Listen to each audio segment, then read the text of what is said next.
வணக்கம் நேர்களே. வெயில் படத்தின் மூலம் இசையமைப்பாளராக அறிமுகமானார் ஜி.வி. பிரகாஷ்குமார் அவர்கள். குறுகிய காலத்திலேயே முன்னணி இசையமைப்பாளராக உயர்ந்த ஜி.வி. அவர்கள் தற்போது தயாரிப்பாளர், ஹீரோ என்று வளர்ந்து கொண்டே செல்கிறாரு.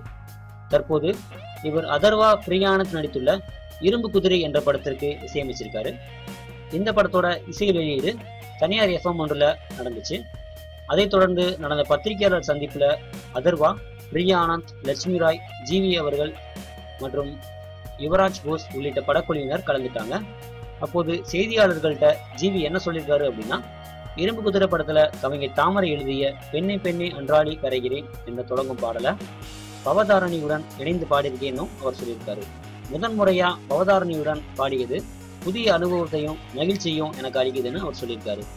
இரும்பு குதிரை படம் பைக் ரேஸை மையப்படுத்தி உருவாக்கியுள்ள படம் என்பதால புதிய இசைக்கருவிகள் மூலம் பல புதுமையான இசைகளை இந்த படத்துல கொடுத்திருக்கேன் அப்படின்னும் சொல்லியிருக்காரு.